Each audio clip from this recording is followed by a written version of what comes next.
Já pela manhã, no dormitório masculino, após uma noite de invocações maçantes de dragões dourados, o prota se levanta no mesmo horário de sempre, sentindo que fazia tempo que não dormia tão bem. Enquanto seus amigos se preparavam para tomar café, o prota recebe uma notificação logo cedo. Já quase saindo do quarto, eles o convidam para irem tomar café juntos. O prota agradece, mas diz que, dessa vez, uma garota irá trazer o seu café.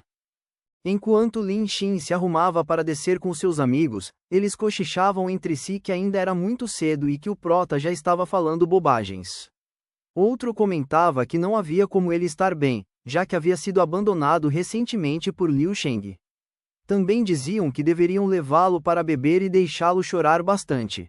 Mal sabiam eles que eram eles mesmos que estavam prestes a chorar. Já na entrada do dormitório feminino, o rebanho dos gados já estavam disputando para ver quem conseguiria presentear as garotas com um café da manhã especial. Ainda na fila, os gados comentavam sobre as recentes atualizações das redes sociais das garotas. Liu Sheng, ex do prota, dizia estar iniciando uma nova fase de sua vida.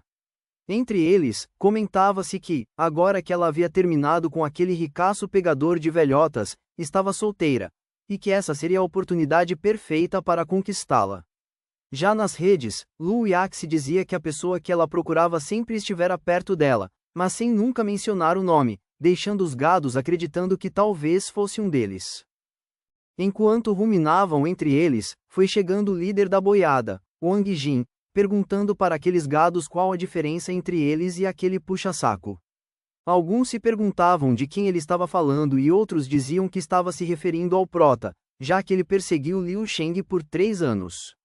Wang Jin disse que nenhuma delas sairia com um puxa-saco, então ele exibiu para os demais gados a porção de macarrão que comprou por 600 em um restaurante francês, enquanto reforçava para o resto da boiada que, se queriam pegar garotas, precisavam de dinheiro. E enquanto davam cabeçadas, alguém alertou que elas chegavam, desciam juntas pelas escadas de braços dados, 2 serpentes sem dentes. Elas chegavam e os gados babavam. Wong, mais que depressa, toma a frente da boiada dizendo a Lu Yaxi para pegar aquele macarrão comprado em um restaurante francês especialmente para ela. Ela pega e apenas diz, obrigada, enquanto os demais oferecem seus cafés a Liu Sheng, que também agradece mas recusa, dizendo que a sua comida já estava chegando. Os demais gados, vendo que o café de Wong foi aceito, o prestigiam como se fosse o touro da manada. Wong, se sentindo tal, vendo Lin Xin passando de longe com seus amigos, chama o prota em voz alta de irmão Lin Xin, perguntando se ele também estava vindo trazer um café para Liu Sheng mesmo depois de ter sido dispensado por ela, mas que ele já deveria estar acostumado, já que viveu assim por 3 anos, e que deveria chegar mais cedo na próxima vez, porque ela havia pedido um delivery que já estava chegando naquele momento. Lu Yaxi, ao ver o prota, corre mais que depressa até o encontro do prota perguntando se ele ainda não tinha tomado seu café, e seus amigos, sem acreditar, percebem que ele não estava delirando quando disse que uma garota iria trazer o seu café. Uma descarga elétrica de opressão atinge Wang e os demais gados deixando a manada eletrizada.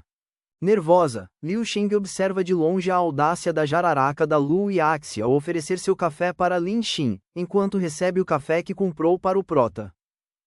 Yaxi pede ao prota que aceite o seu café da manhã, comprado em um restaurante francês. Surpreso, o prota fica sem perceber porque a favorabilidade dela aumentou em mais 7%, se ela apenas estava lhe oferecendo um café. Antes que pudesse abrir a caixa, Liu Sheng aparece dizendo ao prota que havia comprado um Tian Yuan Mugia, um conjunto de cafés da manhã por 368, especialmente para ele. Ela, se jogando ao prota, dizia estar emocionada pelos 3 anos que ele ficou correndo atrás dela, dizia que tinha sido muito ingênua e se ele poderia perdoá-la.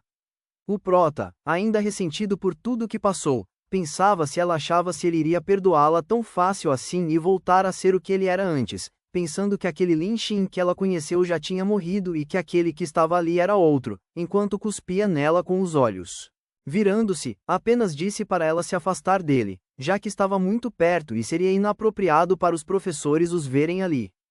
Liu Sheng, acreditando que o prota ainda tinha sentimentos por ela, teve sua favorabilidade aumentada em mais 50%. Lu Yaxi, acreditando que o Prota afastou a jiboia por causa dela, também teve sua favorabilidade aumentada em mais 10%. Ao fundo os gados ruminavam, não acreditando que as duas beldades brigavam por alguém que até pouco tempo não era um João ninguém. Lin Xin senta, meio que empurrado, em um banco para tomar os cafés. Liu Sheng insiste em querer minar o Prota, colocando o café na sua boquinha. De longe, Wang, o rei dos gados, se desespera. Liu Sheng, além de colocar a comida na boquinha do Prota, também se oferece para massagear suas mãos. Não querendo ficar para trás, Lu Yaxi, agachada ao chão, pede ao Prota que abra a boca para lhe dar um macarrão. Longe, os gados ruminam que o Prota deveria estar vendo tudo de Lu Yaxi pela posição em que estava. Wang não acredita que os macarrões que comprou estavam sendo usados para alimentar o Prota. Yaxi pergunta ao Prota se os macarrões estavam bons. Ele dizia que estavam ótimos embora não gostasse muito de amarelo. Ela pergunta por quê, já que os macarrões eram rosa, foi quando ela percebeu que ele estava olhando para outra coisa amarela.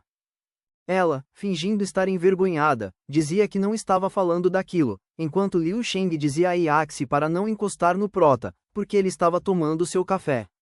Sutilmente, Yaxi fala baixinho no ouvido do Prota que vai usar de outra cor. Ao ver Lu Yaxi naquela cena com o Prota, Wang vomita o sangue da opressão e sai carregado em uma maca, enquanto o Prota continua recebendo na boquinha o seu café da manhã. Enquanto isso, notícias inundavam o feed da rede social da escola. Alguns perguntavam se Lin Xin era rico, outros diziam como a Lu Yaxi podia fazer aquilo, outros comentavam que estavam no local quando Lin Xin disse que clicou 1.600 no celular e estava com câimbras nas mãos. Outros comentavam que, em uma disputa na noite anterior, alguém tinha enviado 1.600 dragões dourados para Shang, e se não seria o Lin Xin que teria feito aquilo.